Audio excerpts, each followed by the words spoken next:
നമസ്കാരം.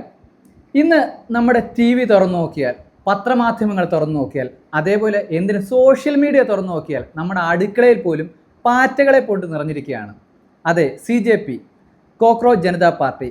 നമ്മൾ ഇന്ന് CJP പറ്റിയാണ് സംസാരിക്കാൻ പോകുന്നത്. എല്ലാവർക്കും ഹോം സൈഡ് മറ്റൊരു വീഡിയോയിലേക്ക് സ്വാഗതം.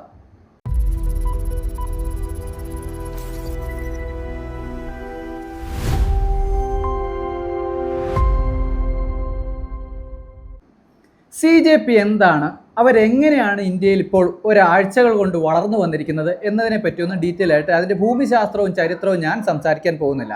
കാരണം മറ്റൊന്നുമല്ല, നമ്മുടെ മീഡിയകൾ അത്യാവശ്യം നല്ല രീതിയിൽ തന്നെ ഇതെല്ലാം കവർ ചെയ്തിട്ടുണ്ട്.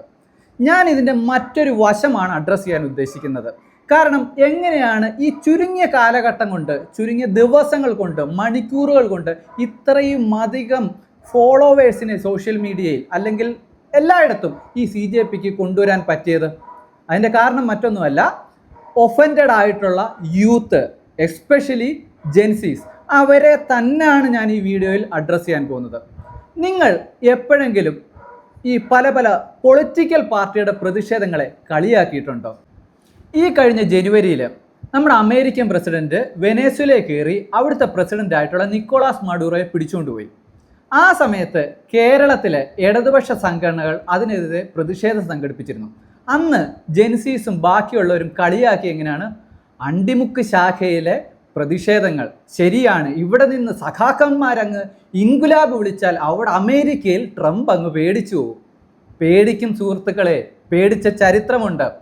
പേടിച്ചത് എങ്ങനെയാണെന്ന് അറിയണമെന്നുണ്ടെങ്കിൽ ഇന്ത്യയിൽ ഒരു അംബാസിഡർ ഉണ്ടായിരുന്നു അമേരിക്കയിലെ, ഇന്ദിരാഗാന്ധി ഗവൺമെൻറ് കാലത്ത്. പേര് ഡാനിയൽ പാട്രിക് മൊയ്നിഹാൻ എന്നാണ്.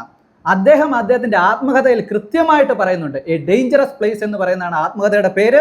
അവിടെ കൃത്യമായിട്ട് പറയുന്നുണ്ട് എങ്ങനെയാണ് CIA കേരളത്തിലെയും ബംഗാളിലെയും കമ്മ്യൂണിസ്റ്റ് മന്ത്രിസഭകളെ തകർത്തിടാൻ ഫണ്ടിങ് നടത്തിയതെന്ന് പറയുന്നത്. അപ്പോൾ ഇവിടെ നിന്നുള്ള ഓരോ പ്രതിഷേധങ്ങളും എല്ലായിടത്തും അലയടിക്കുന്നുണ്ട്, പേടിക്കുന്നുമുണ്ട്. ഇപ്പോൾ എന്തുകൊണ്ടാണ് നിങ്ങൾ പ്രതിഷേധിച്ചത്? നിങ്ങൾ ഒഫൻഡഡ് ആയപ്പോൾ നിങ്ങൾക്ക് പ്രതിഷേധിക്കണമെന്ന് തോന്നി. എല്ലാ പ്രതിഷേധങ്ങളും അടിച്ചമർത്തപ്പെട്ട, ഒഫൻഡഡ് ആയിട്ടുള്ള ഒരു ജനതയുടെ വികാരങ്ങളാണ്. ആ വികാരങ്ങളെ അടച്ചാക്ഷേപിക്കുമ്പോൾ നിങ്ങൾ അറിഞ്ഞിട്ടില്ല, നിങ്ങൾ കോട്ടിഘോഷിക്കുന്ന, നിങ്ങളെ സപ്പോർട്ട് ചെയ്യുന്ന സിസ്റ്റം എന്നെങ്കിലും ഒരിക്കൽ നിങ്ങളെ തിരിഞ്ഞുകൊത്തുമെന്ന്. ഇപ്പോൾ തിരിഞ്ഞുകൊത്തിയപ്പോൾ വികാരങ്ങൾ അണപൊട്ടി ഒഴുകുന്നു.